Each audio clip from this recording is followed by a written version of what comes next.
It's 12 o'clock in South Africa and 3 o'clock in Pakistan. Very good afternoon to everybody, and thank you for joining us for this press conference with Proteas coach Mark Boucher. A reminder to everybody, please, to remain muted and to please indicate on the chat panel if you would like to ask a question. We'll start with Khalid H. Khan, followed by Andre Heisman, as well as Nathan Hochela. Hello, Mark. Mark, can you hear me? Yes, I can. Can everyone? Mark, can you hear me? Please go ahead, Khalid. Mark, first of all, commemoration, what happened in Karachi, that's in the past. So coming into this match, do you think the conditions are more in your favor compared to what you saw in Karachi? Sorry, I'm just going to message you saying my voice is a bit soft. Should I repeat again? Yeah, what I'm saying is what happened in Karachi is now is gone.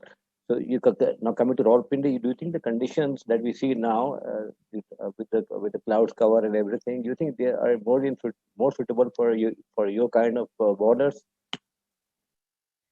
I think if you look at the history of this ground, you would probably say that it's more seamer friendly. That's what we've been reading and looking at the past results as well. When we first got here, was it 3 days ago? There's quite a bit of grass on the wicket. We then got there yesterday and all that grass has been taken off. The surface looks to be very dry. Just having a chat around the ground, to a couple of the Pakistan players and coaching staff as well, they don't seem to be too sure how it's actually going to play. There's been a lot of talk in the media about how they're wanting to dry the wicket out. Obviously because of the spinning conditions and the way we sort of played in Karachi as well. But yeah, it's an interesting one. I don't think anyone really knows how it's going to play. There's a lot of plates on the wicket, so it is certainly very dry. And there's not much grass. Most of the grass is cut off 2 days ago. There's a bit of moisture around. There's a lot of dew early morning. We're probably not going to get full day of play in because it gets very dark early on.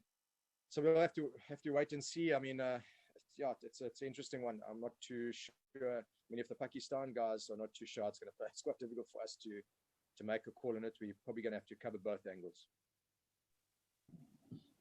Thanks, Bouch. Andre, Nathan, Ken. Hi, Mark. Just your initial reaction to Cricket Australia pulling out of the South African tour. Is it a bit of a disruption for the two squads currently in Pakistan or not really? No, I wouldn't say disruption. I think we're very focused on what the job at hand is in Pakistan.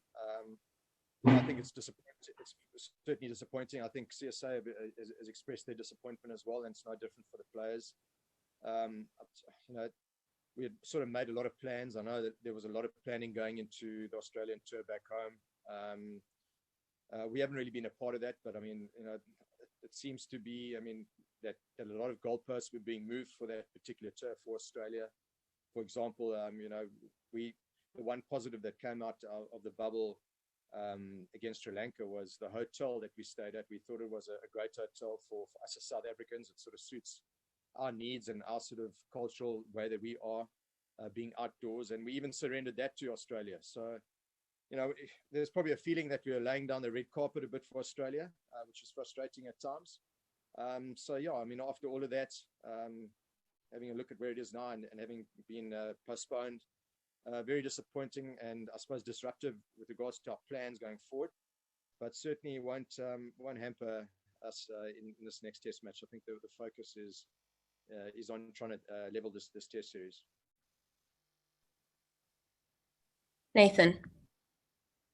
Afternoon, Mark. Graham officially announced the inbound tour of this Australia will not go ahead. Will any of the management staff be staying in Pakistan? And will you perhaps be keeping additional players from the test squad for the T20s? Thank you. Okay, so we won't be keeping any test players. It's bubbles intermingling, and it's just literally it probably won't happen. Well, it's not going to happen. The management, as far as I know, myself, Langers, Sipakazi will be staying over and looking after that T20 squad that will be coming over. I think they've already actually arrived. So, yeah, I mean, it's not ideal. There's been a lot of planning that's gone into the 2 tours and also going back and quarantining for Australia. So the planning is all there. We were told right at the, at a very late moment that this is going to happen or wasn't going to happen. It's difficult for us to all of a sudden turn around and start changing plans up when there's a T20 around the corner. So we're going to keep the players as per is, and 1 or 2 of our management will continue to stay on here and join the T20 squad. Ken, followed by Fidos. Thanks, Sipakazi. Hi, Mark. How much of a blow was it to lose Tabay Shamsi just before the first test? And would you say the planning will be similar for this game, providing Shamo is fit, of course, or do you think a seam bowler who bowls more sort of wicket to wicket, like a Vian Mulder, maybe comes into the picture? Yeah, to answer the first question, was a very big blow. I mean, it's you sort of name a team, and 20 minutes before toss, you're busy scrambling, and I think it just broke a bit of a. There's a bit of a bubble burst for us right before the game, making excuses though. But certainly, I would love to have seen our Shamo bowled on that wicket. We saw how good their leg spinner was. A wrist spinner on that was always turn the ball more than what finger spinners were. So, who knows what he would have done in it. I think there were other reasons why I lost the game, certainly not from our bowling. But yeah, I'll go to this game. Shama has had a recent back injury. He hasn't had a lot of overs that he's bowled because of this back injury. Going to this game, he might be effective in this game on this particular that we can be playing. My concern is, and a bit of a red flag for me, is that if he does bowl quite a few overs, wakes up the next morning and he's back sore again, and he's not able to push through, then you're stuck with one bowler light. So it is a massive red light for me, especially because of the sort of pain that he had with his back going forward. So we have to take that into consideration regarding selection. Another concern is Kesh. Kesh sort of played up at practice yesterday. He went for scans with the doc, came back. There is something there, but he bowled quite a few overs today, and he felt fine. So we'll wait and see how he recovers from his bowling that he had today, tomorrow. So yeah, we haven't selected a final 11 yet. Vian Mulder is certainly in the plans.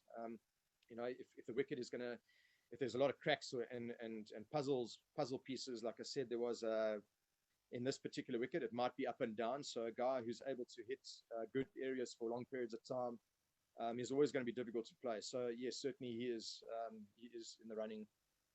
Especially looking at our batting, the way that we batted in the first test, he will add a different sort of look to the side as well, with the extra all-rounder position. Fidos, Abdul Mohir, and then Bazif. Hi, Mark. I just actually wanted to get a bit more of a fitness update. Do you have anything on Dean Elgar? And then could you just repeat what was that happened to Keshav yesterday? I just didn't get that. Dean seems to be fine.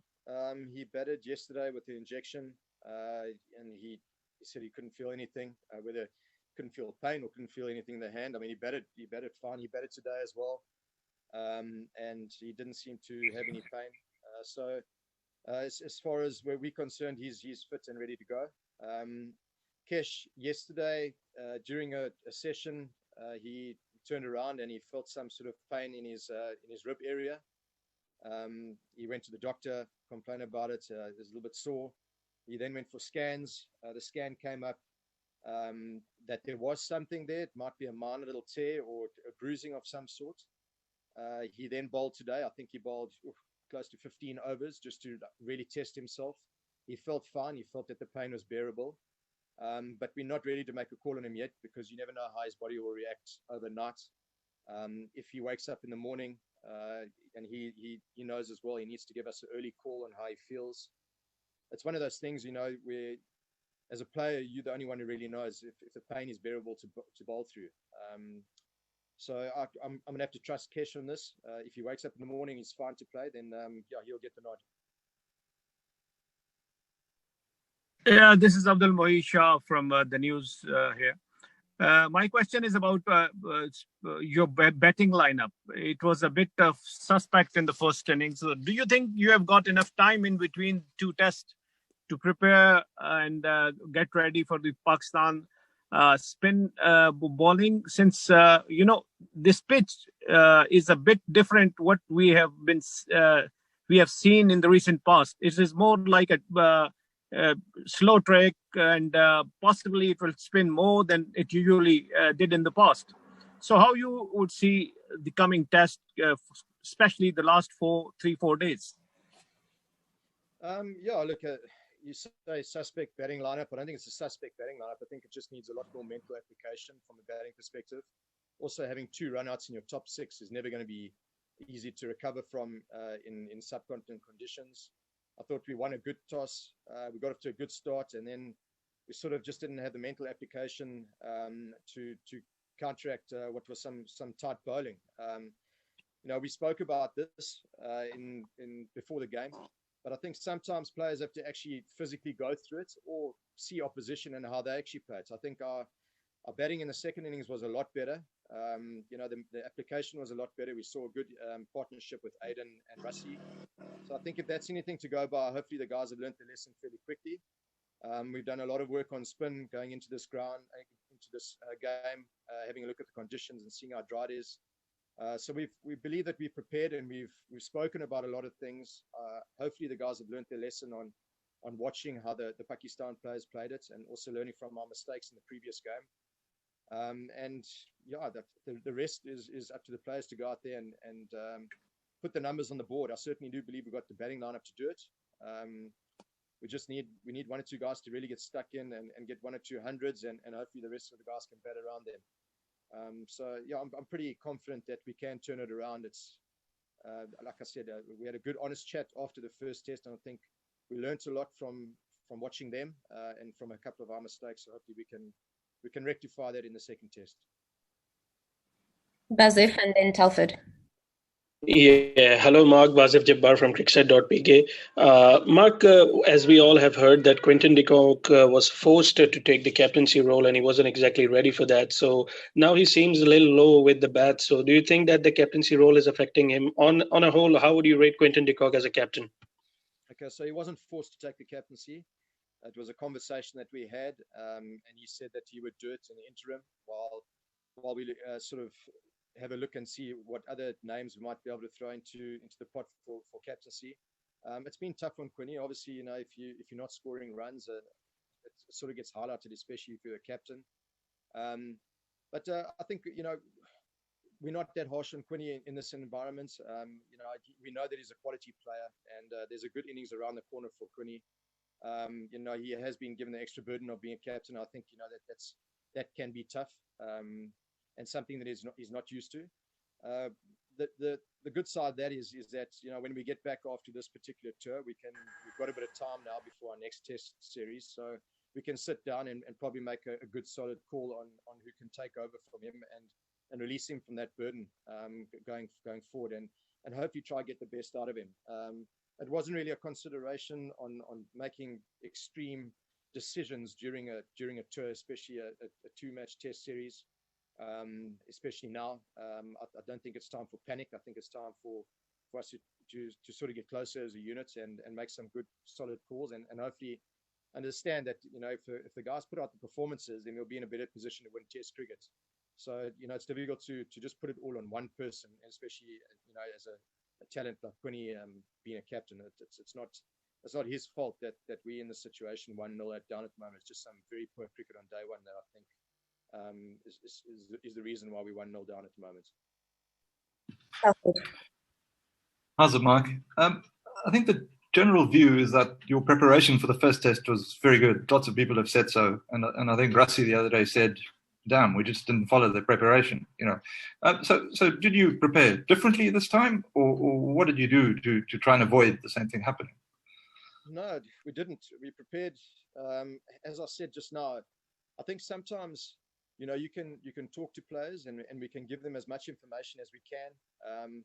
Bottom line is that, what is experience? Experience is actually sometimes physically going out there and experience it for yourself.